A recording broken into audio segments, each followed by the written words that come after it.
Hello and happy Friday, and thanks for tuning in to RadioFreeRhinecliff.org. In this show in particular, correct me if I'm Norm, I'm your host, Norm, and I'm thrilled to be here with Jeremy Monaco. Jeremy, thanks for coming. Hey now. Jeremy runs the bagel shop, Rhinebeck Bagels. What's the official name of this place? Rhinebeck Bagels. Is that it? Yeah, it's had a few different names. Yeah, what's the name that goes on the tax form, the DBA or whatever? I think it's still Rhinebeck Bagels and Cafe, which is what it was when we bought it. It still shows up sometimes, but it's just Rhinebeck Bagels. Yeah. And people call it the Bagel Shop. Bagel Shop. My kids always call it the Bagel Shop. Yeah. And they love it. Everybody loves the Bagel Shop. So you said when we bought it was called that. Who's we? I always say we because of family. I bought it with my dad, I guess, you know. Okay. I had to get a loan to buy the business, and he co-signed. And when did that happen? How long ago? 1995. Uh-huh. Long time So ago. that's like 27 years? 27 years, yeah. That's amazing. So that's a long-ass time to be running a business. Yes. And why did you want to own that business? Good question.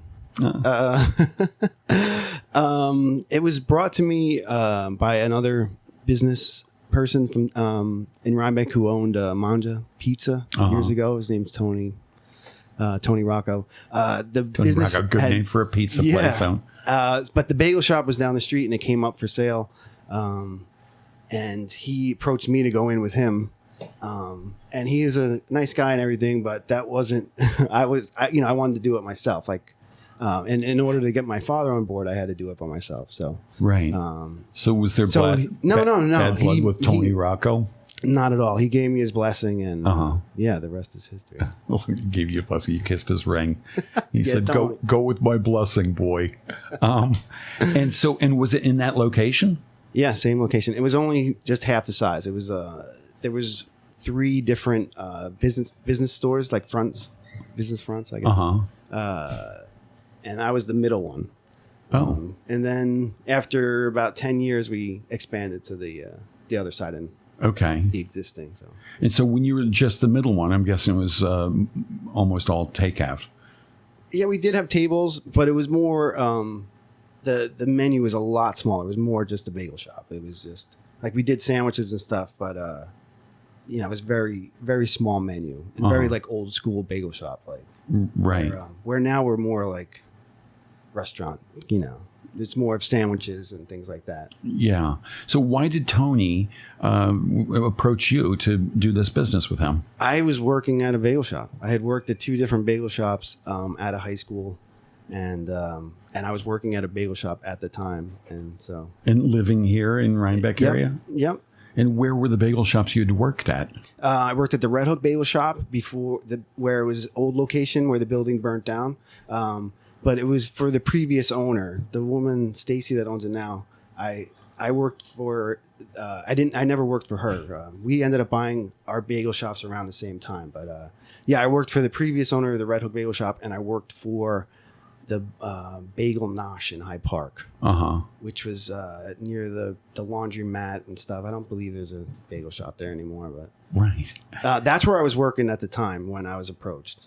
And how did you get these jobs? It sounds like you specialize in bagel shops your whole life. It was just, I was into food, but it was just chance. I don't know.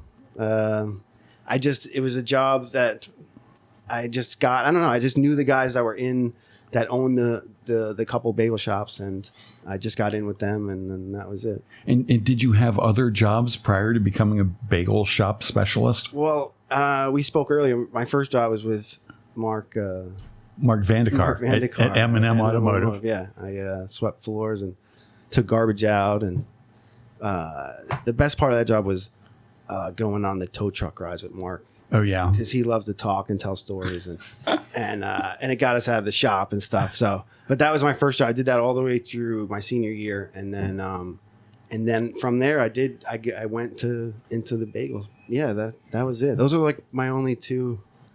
That's kind of amazing. And so did you graduate high school here? Yeah, I graduated from Rhinebeck. And I almost went into cars. Like I went to BOCES for auto mechanics and started working with Mark and doing oil changes and stuff. But just quickly found out this just wasn't for me. You know, you can see where the car business, you know, growing up, you know, you could work on old cars and stuff, and then the future, you could tell it was going computers and stuff, and it just wasn't for me. So I went into the food.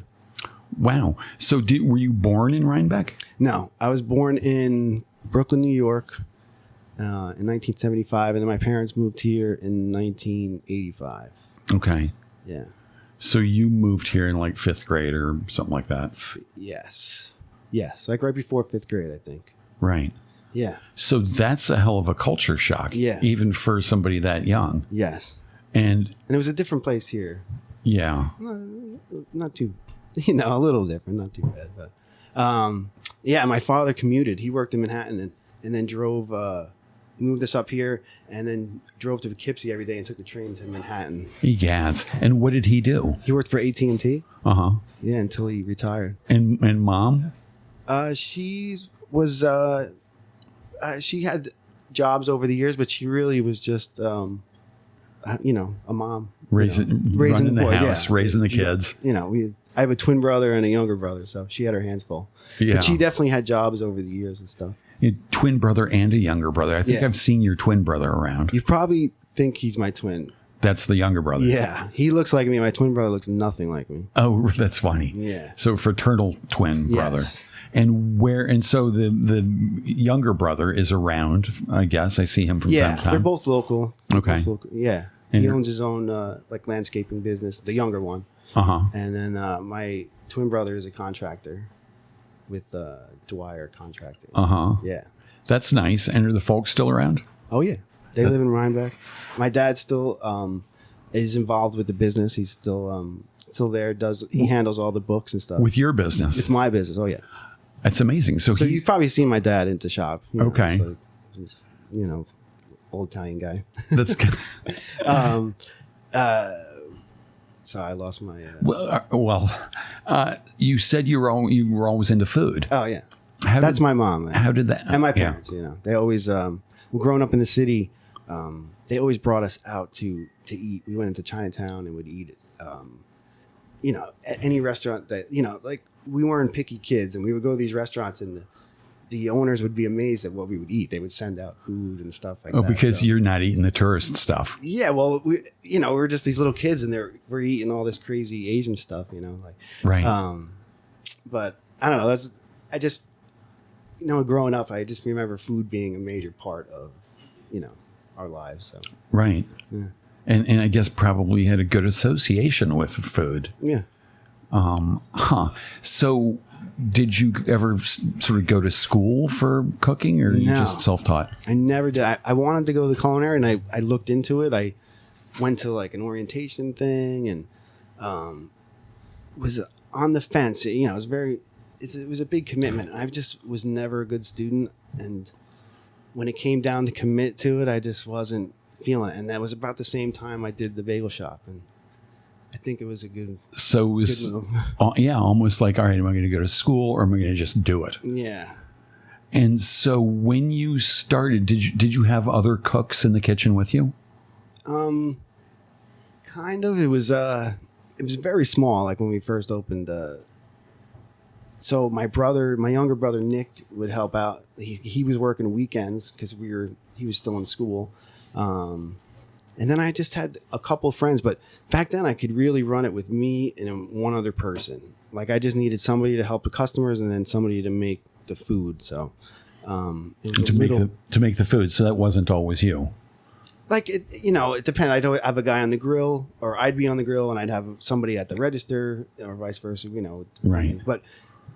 And then it turned into, you know, I needed 6 people to to get through a day. But and is that what you generally have every day here now? Well, now since we completely downsized since the pandemic, I killed half the menu, and we only, like, instead of needing 6 people, I really only need 3 to 4 people a day, which is right. Which is unfortunately the new normal. It's just hard to get help, good help. You know? Right. So, I mean, would you like help if you could get good help, or are you pretty much set? Right now, I'm set. What I did was just kind of made the menu and the prep and everything easier to manage. I cut the hours. We're closed a day now. We're closed 1 day a week, which is something we never did before. And it's just, you know, it was just hard to staff it 7 days a week with that many people, and it just Right. So once COVID hit and we cut everything down, I was like looking at it like this is still working, and it's so much easier. So I kind of went back to my roots. Back to your roots. Yeah. Are there dishes you used to make that you pre-COVID that you miss? Miss is a there's things that customers miss. Yeah. And what are some of those things?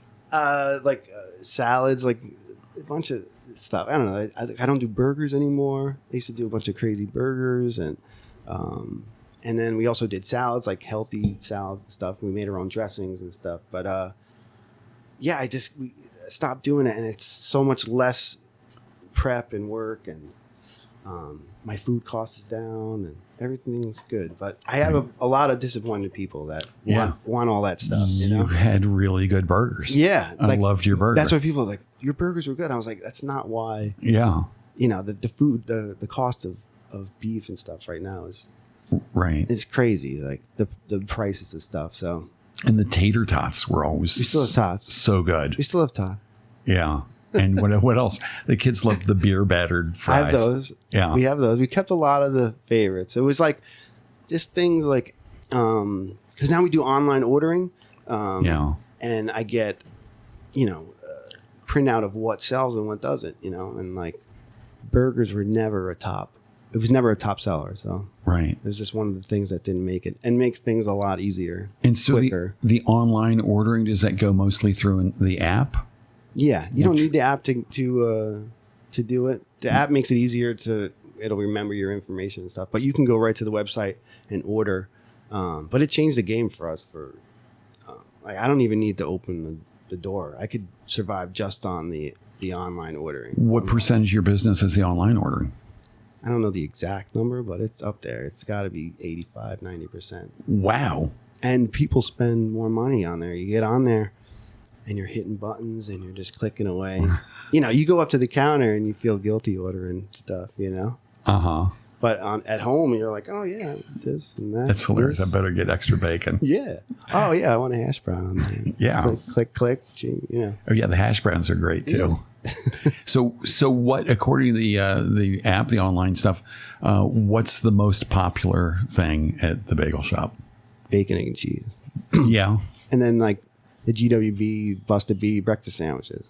What's the GWB? Like GWB for the bread? is a sausage. No, it doesn't stand for that. It's an inside joke. It's not even worse. All right, let's hear the joke. No, it's not even worse. GWB. Is GWB related to Busta B? Sort of. I don't know. Look at this.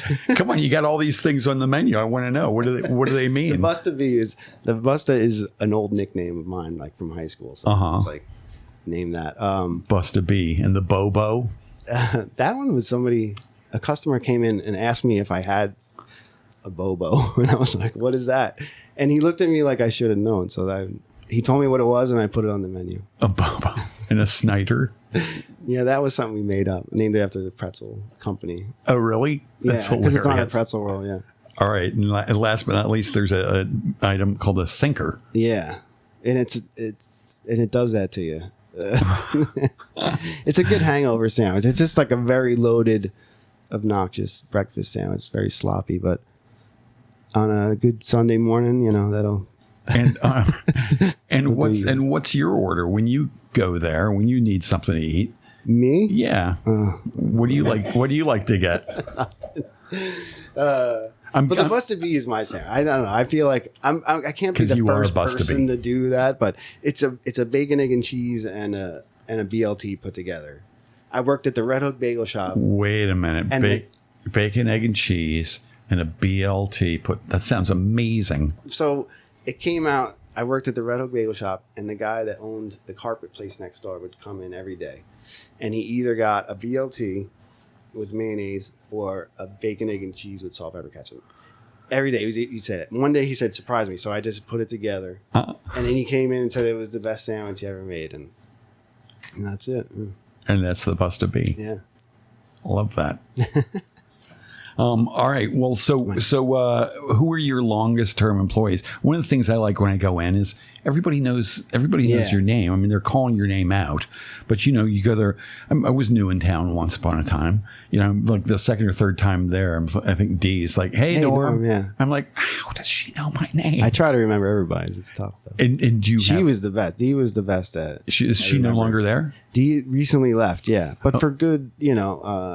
She's now a corrections officer. Oh, cool. Which she had been looking into for a long time. It got held up by COVID, and then right after Christmas, she went to training and is now. And where's she doing that? Like county jail or? Yeah, pretty local. It's Greene County. Okay. Kentucky, something like that. Right. Right. Coxsackie Correctional Facility, I think. But she was with me for 17 years. But it was like right when things were changing. So we were changing the menu, everything. So it was like perfect timing. Like we kind of, everybody needed a change. So, and who else? Mackenzie's always. Mackenzie's been there for a while. I don't know the dates, but Alyssa also worked for me years ago, and then she had moved away, came back, and she's back now. I lost a couple guys that were with me for a really long time. Ryan Bright. We called him Dickie. He was with me for 15 years. Right. But again, he left on good terms. And then Brian Hansen, he was with me since he was 14. He came and washed dishes, when he was a kid, and then he's went and got a real job. He went to school and now is doing what he went to school for. So, but he was with me for a long time. It was tough losing those guys.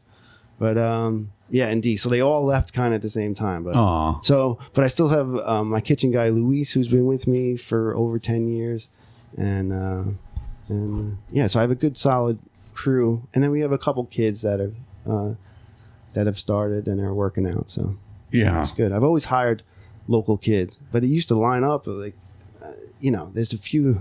They're few and far between now. It used to be kind of a rite of passage in Rhinebeck to work at the bagel shop. At the bagel shop. But now it's I can't. It's hard to find a kid who actually wants to work. Why is that? I don't know. But they all got money. They come walking in with. Where do they get money from if they're not working? I don't know. That's too bad. Yeah, my boy worked at M&M. Yeah, I told you. And now he's down at River and Post. But I don't think any of my kids ever worked at the bagel shop. No. They all worked food at the county fair. Yeah, I've done that. Which was tough. That's like a sprint, a huge nonstop sprint. Yeah, I did a lemonade stand one summer. Oh, yeah. I think Daisy did that one time. It was nonstop. Yeah. It was fun, though. Well, so you're 45 or something? I'm 47. 47. Yeah. And so this is it. I mean, you think you're going to do this for another 20 years? I hope so. And for the listeners at home, his face just grimaced. Oh God, I was done. I signed up for 3 years, for 4 years. You mean signed up? Well, because my father, I had to commit. We got a loan and all that stuff, so I had to do it for at least 4 years to pay off. So did it take you 4 years to pay it off? Oh, actually, we did it. Sooner than that. Business started. So the loan's paid off. And is your dad paid off? Yes, he still owns 10% of the business. Okay, he's a smart businessman. Yeah, and he I don't, he makes sure I know. He owns 10% and he does the books. Yes, so there's the smart businessman move. But no, it's good. I think I'll appreciate it later in life that I got to. Because he's got my back, and I get to hang out with him every day, so it's good. It's the best. But he does drive me nuts, but sure. Well, in a good way. Parents are good at that. And mom, does she come in? Yeah. And she's pretty much how I got into food. When I was still living at home, we'd always be like, "What's for dinner? What's for dinner? Can you make Chinese food?" Stuff like that. And so she just threw a cookbook at me one time and was like, "Here, make." I wanted beef and broccoli, and I made. Do you remember what the cookbook was? No, I bet you she still has it though. It's something I don't remember. No. And do you cook at home? Yeah. And what do you like to cook at home? You're married, right? Yes. So you've got a wife. Yeah. Kids? I have 2 stepsons, older. Okay. Yeah. But sometimes you're cooking for everybody. Yes. And what if you were having somebody over for dinner, you really wanted to show off, like trot out your best dish, the dish that people always love and that you love, what would that be? That's a tough one. It would either be like, I would go like Italian, like Sunday Italian dinner, like homemade sauce and meatballs and homemade pasta, that type of thing. Or maybe like Mexican, like tacos or something, but like homemade salsa and do everything, from scratch. I think that I guess it would depend on the like this time of year. I would go with the taco thing. Right. And does your wife cook too? Yes. And what are her specialties? She's recently gotten into cooking. Like she likes to cook healthy. Right. Like she calls it chicken surprise sometimes. Like she'll just make it. It's like something with vegetables and chicken and a hot spicy, But no, she's awesome. She does most of the cooking, especially in the winter. I do a lot of the grilling, like outside cooking. And what time in the morning do you start getting ready for work? Again, now we open at 8 now. It used to be we opened at 6 at one point, and then it was 7 for a really long time, and now it's 8. So I have more time in the morning, but I love getting up early, like around 5, between 5 and 6 o'clock, and then like relaxing a little bit, doing stuff before I go into the shop. But I like to get to the shop about an hour before we open. So and all the prep work has been done the night before, or? It depends. Either if we got a prep guy coming in that morning, then but most of the things are a lot of stuff we don't like to do the night before, like to do it in the morning of. I never know if I'm going to be grabbing a knife or one of the kids is going to do it. One of the kids, I guess that's superior if you can get one of the kids. But again, like the menu right now is so easy. It's a lot less things to worry about, That must be really nice. Yeah. And I feel like the quality of these things are better, like we're going through more stuff, Well, the stuff we have. Right. Tell me about the bagels. I love your bagels. I know. And it's the one thing I really have nothing to do with other than ordering them. I've never made a bagel in my life, like an actual bagel. Right. They're amazing. Yeah. These bagels, they come from B&B Bagels in Kingston. They're in Kingston Plaza. They've been there for a long time. But I've only recently been with them for the bagels. During the pandemic, the company that I was with stopped delivering on Sundays for some reason. So I needed to find bagels for Sunday. So I called this B&B place, and everybody loved the bagels, and I loved them, compared to the old ones. And I switched, and I felt bad because I was with the other place for a while, and it was in the middle of the pandemic, but it was like I couldn't.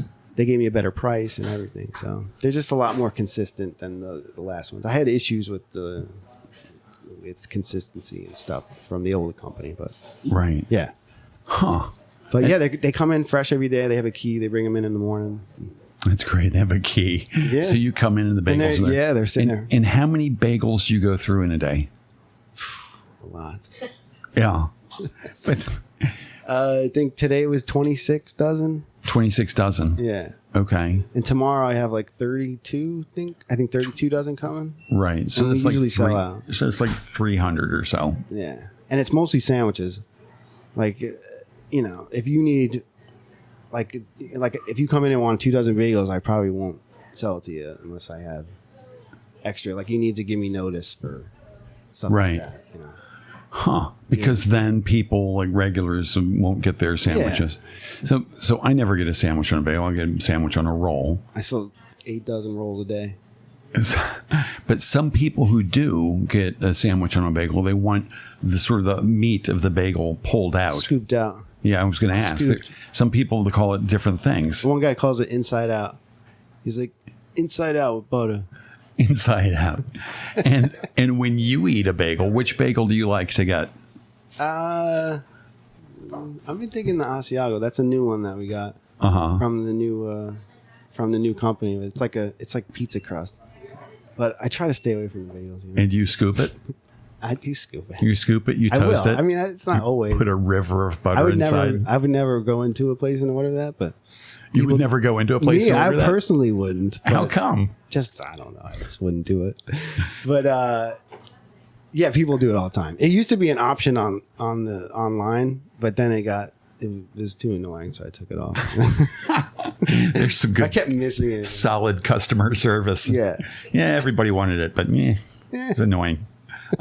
Well, so presumably you take breaks. Sometimes you go on vacation, you travel or whatever. Do you go to local places and order bacon, egg, and cheese, or bagel scoop just to see how that? See what they're. Yeah. Not market research, really, as it were. I do when I go on vacation. If I go to another city or something, I try to find the bagel shop and see what they got. But I do not get it scooped. Yeah. But I'll go and test. But I don't go local. Like I won't go to and nothing against, but I'm not going to go to the Red Hook Bagel Shop and get a bacon, egg, and cheese. Just because they probably know you. Or it's just something they'd be like, that's weird. Jeremy's here. I just don't want, it's not something I would, but nothing against them. I'm not going to any bagel shop really to get. Right. But for some reason, if I'm in Chicago or something, I have to find, right. I don't know if that was a good example or not, but you know what I'm saying. That's funny. All right. Well, as is the tradition here, and correct me if I'm wrong, you brought in a cocktail. Jeremy was kind enough to bring a cocktail. What did you bring us? I brought a Mai Tai. Oh, yum. Yeah. I thought it was a good day for it. It is. Yeah, it's a little warm. Feels a little tropical out there. And what goes into a Mai Tai? You said you pre-mixed some parts of it? Yeah, so it's dark rum and light rum. Uh-huh. I used a Jamaican rum and a Cuban rum for the light. And then it has orgeat syrup, which is almond syrup, right. which I made. It has dry curacao, which is an orange liqueur, like Cointreau. Right. And lime juice. Nice. And then I'm going to shake it up a little bit and then put it over crushed ice. And all right, great. Let me just ask. You said you made your own orgeat? Yeah. Amazing. Yeah, it's a lot easier now. I used to have to grind up almonds and stuff, but now you just buy unsweetened almond milk, like a good quality almond milk, and make a simple syrup with that, equal parts. Oh, okay. Sugar. And, so it's almond milk, simple syrup. And and then I add a little bit of rose water and a little bit of what is it? Amaretto, I think. Oh, okay. Yeah, amaretto, the almond liqueur. Yum. Yeah. All right. Well, I can't wait to try this. All right. So it'll take me a little bit. All right. Good. We'll talk amongst ourselves while you're doing that. Let's see. Other questions here. We got to fill some time while you're making the cocktail. Did we have any questions that we wanted to ask Jeremy that we or tell me? I'll ask him when he's done making the drink. I want to know when he's going to start making ramen again. Oh, that's on my list of questions to ask. Don't answer yet. Any other questions that you'd like to know the answer to when Jeremy comes back from? He's got a great. Oh, look, you've got fabulous tiki glasses. Thank you. I expect nothing less. Any other questions? Ramen. I didn't even know you had ramen. It's so good. Was it? I haven't done it in a while though. Was it homemade ramen? I mean, most of it was. I didn't make my own noodles. Right. But I made my own broth and everything.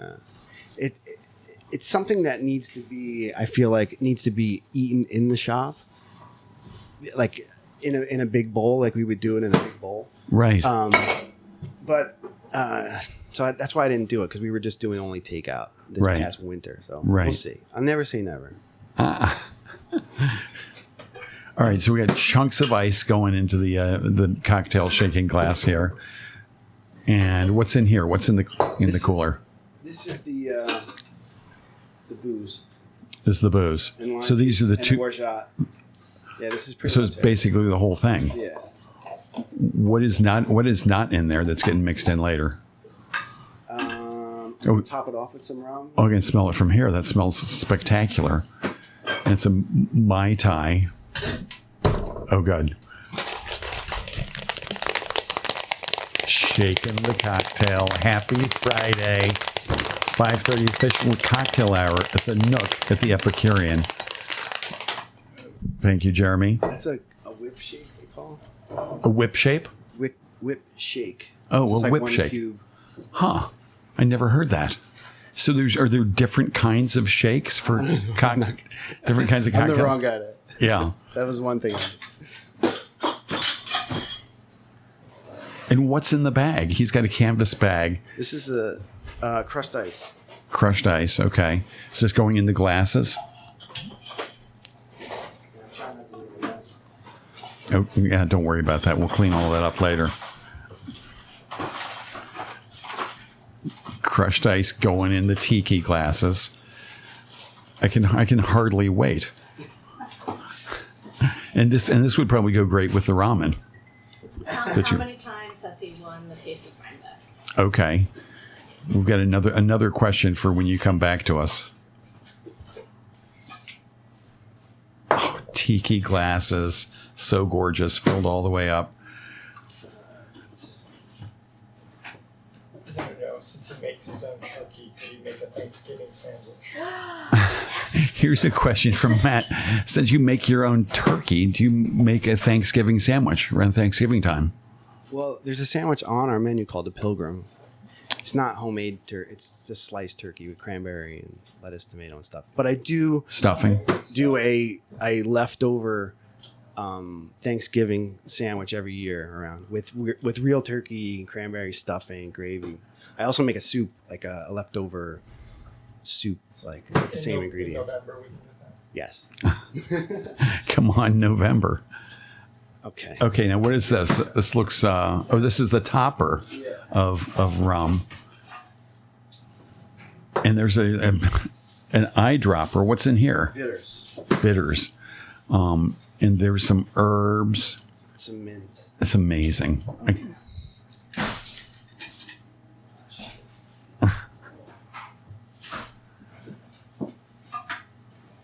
Very elaborate. Yeah, this is looking so good. Take your time. We're not in a rush. No, that's why I was like thinking I should do this before. But. Well, it's too late for that now. Okay, decanting, pouring, straining into the tiki glasses. So good, leaving a little bit of room for the rum floater, I guess. And bitters goes on top of that. Oh, the mint smells so good. The mint is really just for the smell and the look. Now you've got pastries. You've got like black and white cookies at the bagel shop. Not anymore. Oh, not anymore. You was totally streamlined. Yeah. Yeah, I always get the same thing. Bacon, egg, and cheese on a roll with double bacon, 1 egg, and a sausage patty. And it's so good. Shit. No salt, pepper, ketchup. This is a gorgeous, gorgeous drink. It's going to overflow. Thank you so much.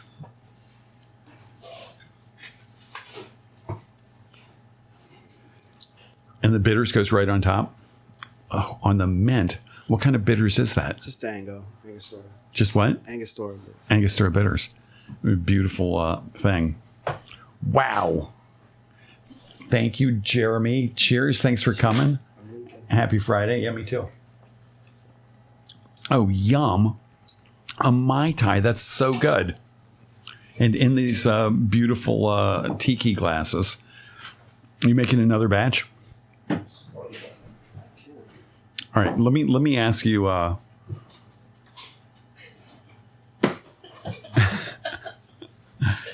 ahead.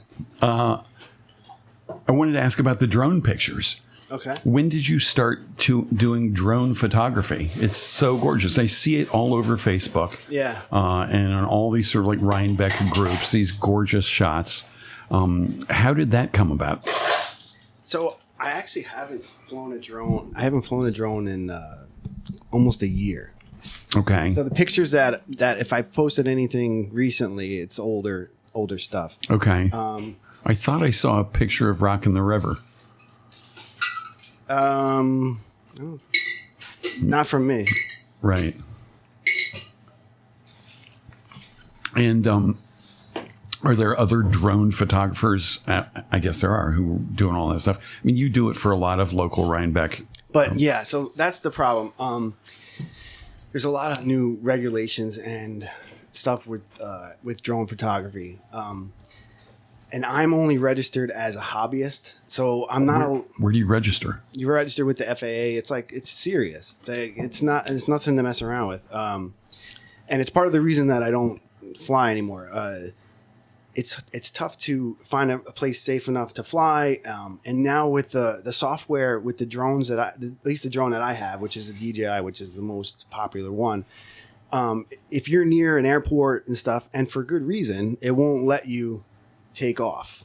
Okay. And then you need special credentials and stuff to get through those things, you know? And if you bypass those and you don't have the right stuff, you can get in big trouble. So, right.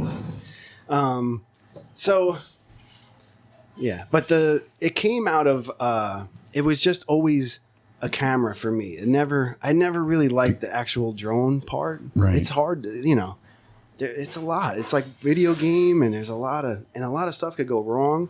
But but for me, it was always just I wanted to get a camera up there, you know. So, right. But yeah, it started with GoPros. The GoPro came out with a drone that you can hook a GoPro to, and I was already into GoPros, and that was my first experience. Really. Right.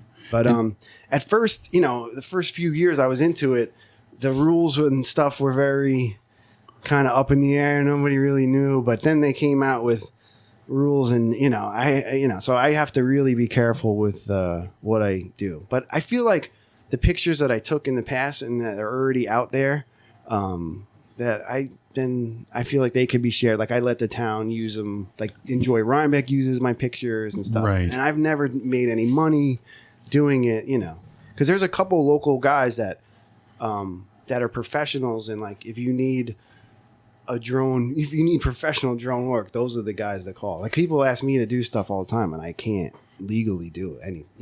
Especially like real estate photos and stuff like that. Which you can't legally do it because you're no longer registered? Well, I'm not registered as you have to have a certain license to be able to do that. And it's a crazy, it's not an easy test and stuff. You have to know like what a pilot knows that flies a plane. You know, you have to know everything a pilot knows, but except the flying a plane part, but the other parts of it. And so what can you do? Me? Yeah. So I can do it hobbyist as long as I'm in a safe area and I'm just taking pictures for myself and my personal. But as soon as it's for hire, the rules change. Yeah. And then, and if you're in any type of area, like I bet you if I try to take the drone out, I haven't tried to use it down by the river, but if I'm near that airport, if I'm within 5 miles of the Kingston airport, I'll get a warning, and it won't, I'll have to, I have to bypass that to get through it, which I won't do. Right. I wonder how many miles away we are right now from that airport. I'm not sure. And how high up does your drone go? It'll go miles high, but you're legally only allowed to fly at 400 feet. Like it'll stop at 400 feet automatically. I'd have to go into the drone and change the settings to get it to go higher than that. But that's how you get in trouble. You'd have to hack it. Yeah. And is not really hack it. You can legally fly that high. If you have one of these licenses and you're in the right spot, you're next to if you're next to a big bridge, you can go higher than 400 feet. There's all these different rules and stuff, but that's what makes it not fun. For me, I just want to go and just take pictures. And what were you shooting before you got into all of that? Before the GoPro, before the drone? The GoPro was kind of the thing. I got the GoPro came out and I saw these guys I was in the mountain biking and I saw these guys strapped into the mountain bike and I was like, I'm going to do that, and then found out quick that it didn't look that cool when I was doing it, but figured out that the GoPro took amazing pictures, like still pictures, which wasn't really what it was known for. Right. But and then from that it just kind of sparked this thing of photography. Like I was doing a lot of landscape stuff and but yeah, I just the first time I saw the drone thing, I was like, I'm on it, I bought a toy drone to train myself how to use a real drone before I got it. So Smart. yeah. But Still, I never really liked the flying part. It was always very stressful.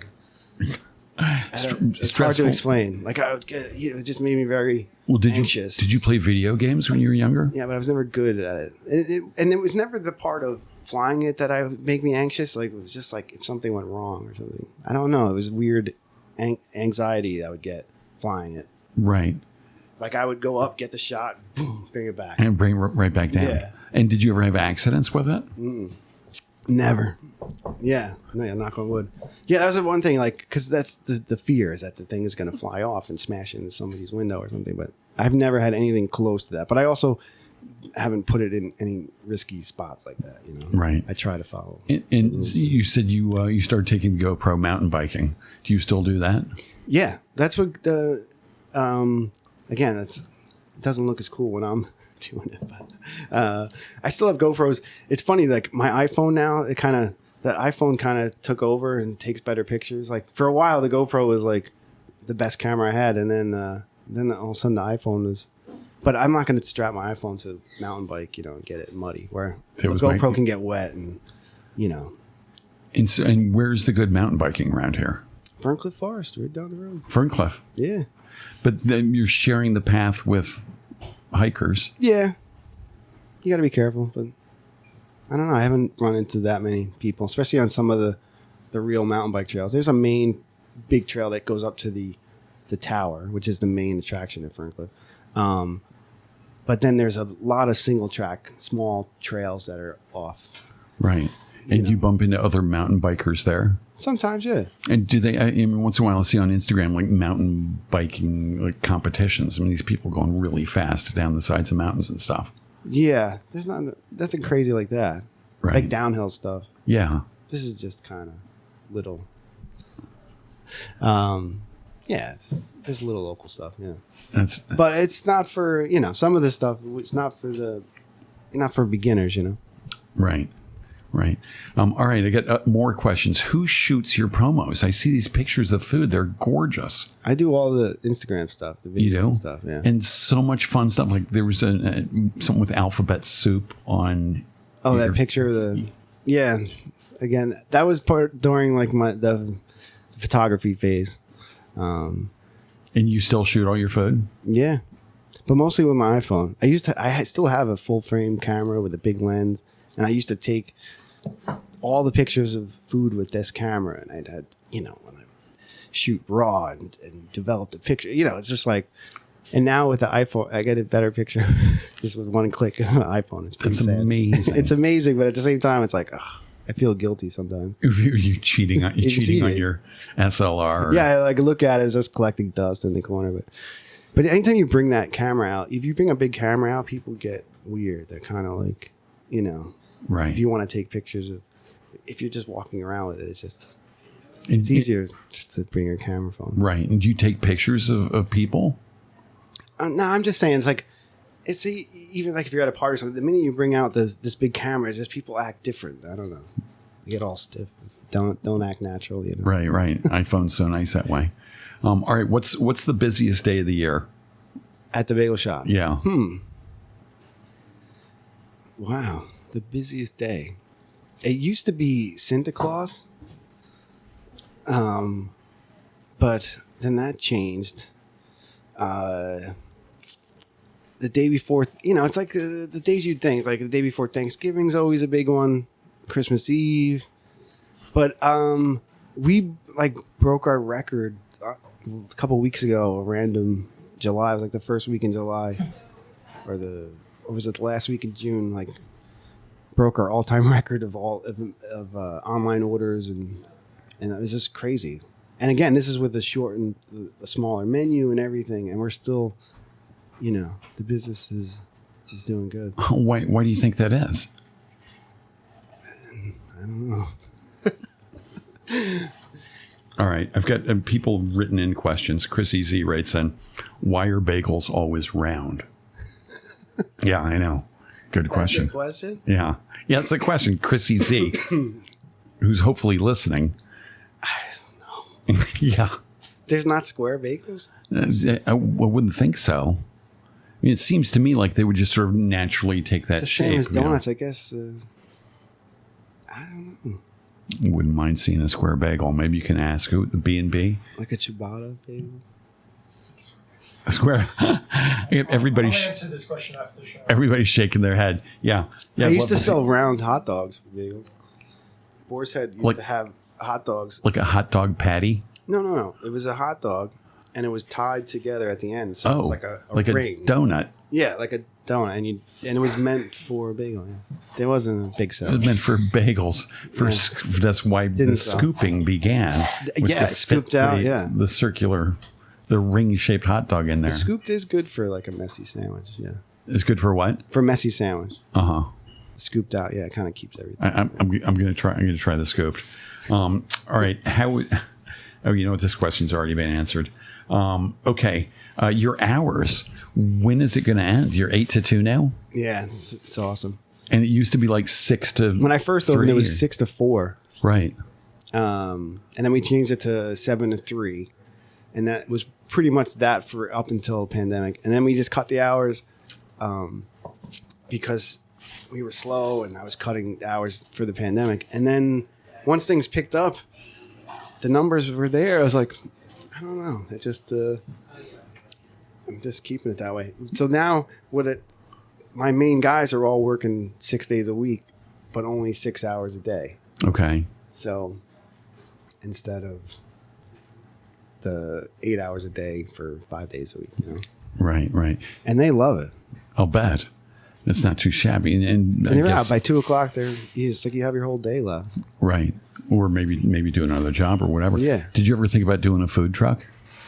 I've thought about it, but no.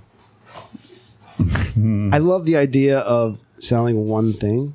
Yeah. Like that's my dream. I saw a thing on Instagram. It was a food truck. It just sold grilled cheese. One thing. That was it. Like I Grilled just want to cheese, stand there and $1. say, how many? Yeah. Yeah, that's it. Like I go to St. Martin every year, and I want to set up a booth on the beach, but sell one sandwich, like Cuban sandwiches or something. And I just want to stand there and say, how many? That's Right. it. Can I get something on that? No. No. Can I substitute? No. 3, Yeah, 3. 2. 7. Yeah. That's amazing. Nice. So back to the question of where are you going next? What happens after this? I don't know. It's funny. Right before, because I was burnt out. Before the pandemic, I was done. If you came in the shop, and so I was just, I wore it on my face.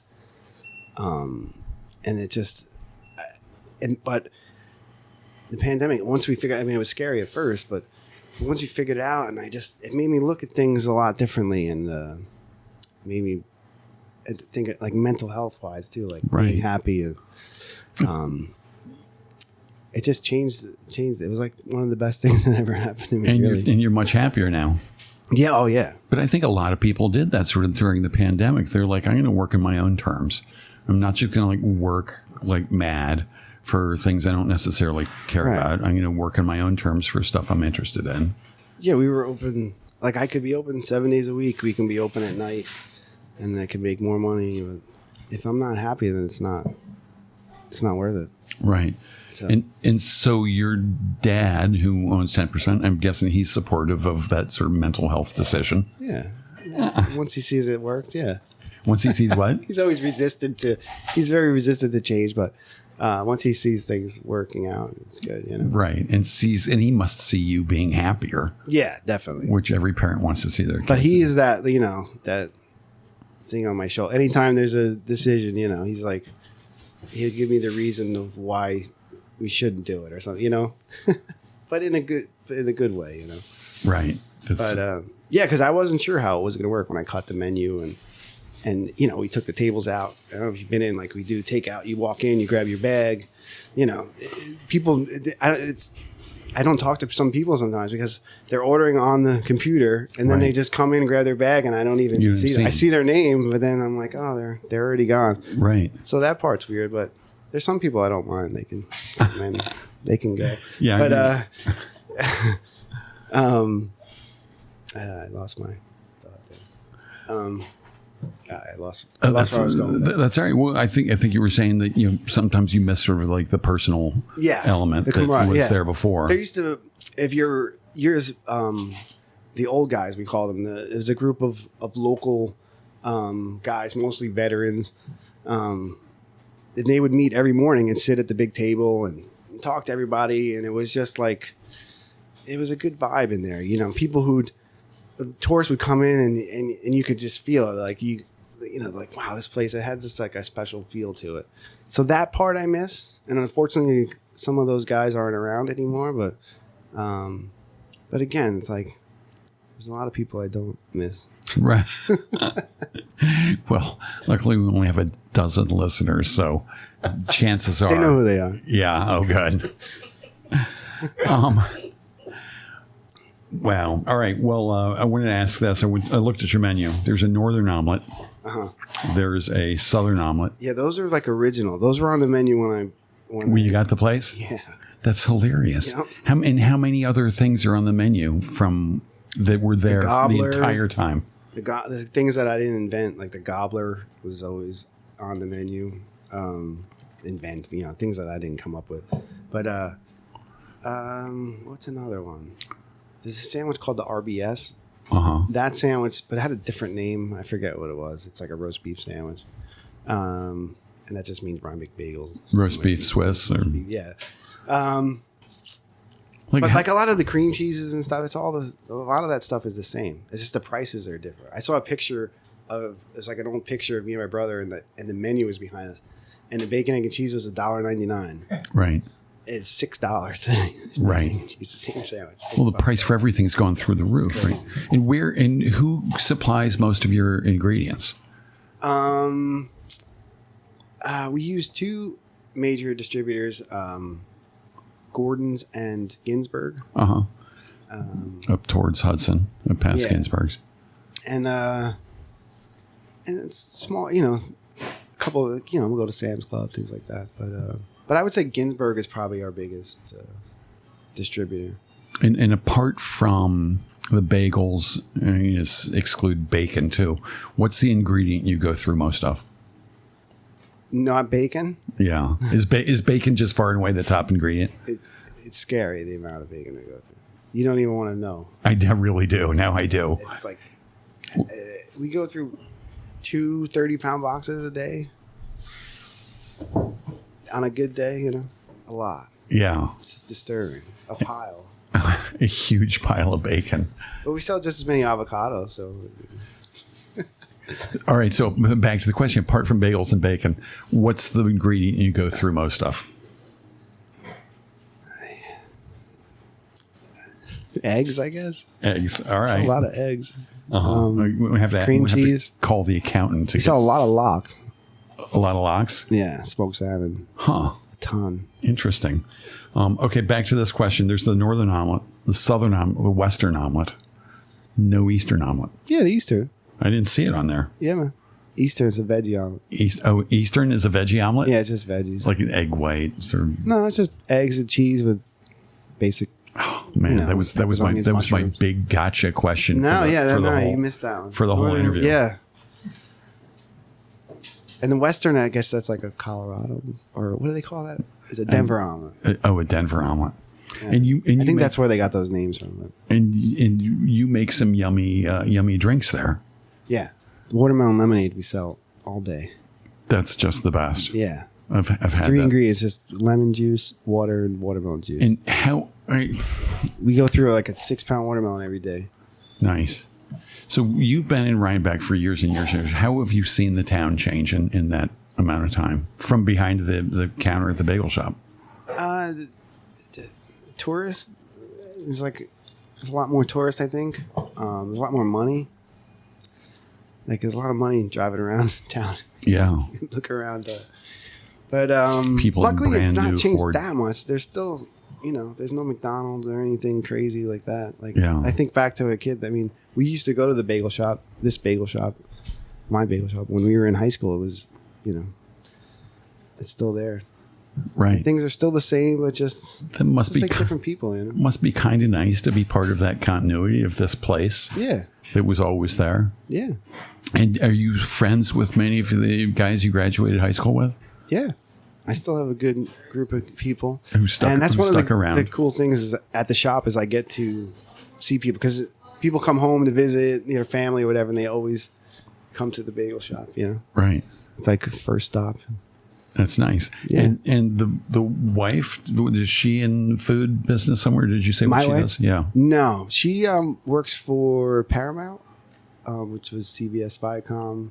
Okay. That's her real job. But she also is into fitness, teaches fitness classes. She used to work at the IXL Okay. and teach group fitness. And then when the pandemic started, she started teaching from home, and she still does it. She loves it. That's great. Yeah. And you're pretty fit for somebody. If I worked at the bagel shop, I'd be 1,000,000 pounds. I go up and down. It's a struggle. Is it? I guess. Yeah. You said you don't really eat the bagels so much. I try. It's hard. I try, but I got to. They're so delicious. Bagels and beer are my favorite, but Yeah. they don't do me well. And what's your favorite beer? Oh man, he keeps putting me on the spot with these favorites. Yeah, it's all the tough questions. Yeah, tough. Favorite beer? I don't know. I love this company called KCBC. They're out of Brooklyn, one of these craft beer places. But Yeah. I love them. But I don't know. I like a pork slap, can of pork slap. You ever see That's that? good. And when you guys go out at night, where do you go out? What restaurants do you like to eat at? I don't eat out a lot, unfortunately. Yeah, I don't have like a favorite go-to spot. Like Right. we cook and eat at home a lot. But there's a place my wife loves. A place called Good Night in Woodstock. Have you heard of it? Yeah. I've never been is there. It's good. supposed to be amazing. Yeah, it was great. But local, you know. But I'll get takeout. I love the suit. You know, I'll go to Osaka or Right. the Thai place. And Human. this is something that's interesting to me. People who run a service business like that, you're kind of a celebrity. Everybody knows you, and you go out and about, and people see you. Is that nice being recognized? Yeah, it's funny that you bring that up because we were eating at that restaurant, Good Night, and I said to my wife, I was like, it's kind of cool to be. I was like, I don't know anybody here. Like if I do go to a restaurant in Rhinebeck, it's like what you say. Everybody knows, like, oh, the bagel guy. Right. But so I'm like, it's kind of cool. But then like 10 minutes later, the busboy came over. He's like, you're Jeremy from the bagel shop, and I'm like, yeah. Like I love your place. So it was good, but I'll take that. That's not too shabby. Yeah, no, that's good. But you know, business owners are always getting called on to like donate to things and stuff. And how's that? That must be kind of a it's a tough one to deal with. The pandemic kind of calmed it down a bit, you know. Yeah. But I've always since let's see, what year? Oh, it was 2005. I've sponsored a Little League team. Oh, nice. So there's a Rhinebeck Bagels Little League team. Oh, that's and I great. played Little League in Rhinebeck. So yeah, what position? That's cool. I was terrible at outfield. Yeah, I was not good. But yeah, that's kind of cool to have a baseball team. It's a local Rhinebeck. The Rhinebeck Little League. Yeah. And they have a Rhinebeck Bagel uniform. Oh, and that's stuff. the best. Yeah.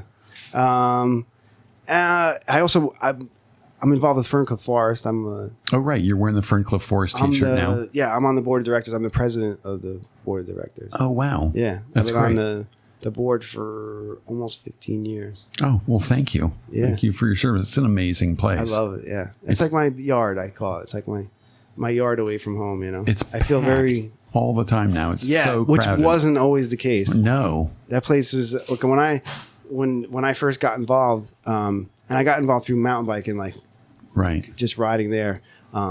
Nick Staley, who's the treasurer, his son Dan, got me into mountain biking and got me into trail building and stuff there, and then got me onto the board. But Oh, nice. yeah, I love Ferncliff. And- It's a great spot. And what's happening there? Are you building new trails or anything? No, there's no more trail. There's a lot of trails there, but we've made a decision to not add any any more trails that are there, because we want to still keep it. It's still a forest preserve. We don't want to disturb too much stuff, because we had a lot of good trails, and then there was some other people were coming in, some other biking people, and putting trails in that weren't really authorized and stuff. So we had to put like a total stop to it. But there's plenty of trails for biking and hiking there. But right. Yeah, there's no more plans to do any major construction there at this point. Right. Yeah. Well, it's a great place. Yeah. And we're out of time. Wow. Jeremy, that went quick. I told you it's go by so fast. Jeremy Monaco, thanks for being here. Thanks for serving the community, Ferncliff and everything, and all the bagels. All right. It's such a great place. Thanks for love having the me. bagel shop, and thank you so much for coming. Everybody have a great Friday. Thanks for tuning in to Radio Free Rhinecliff.org.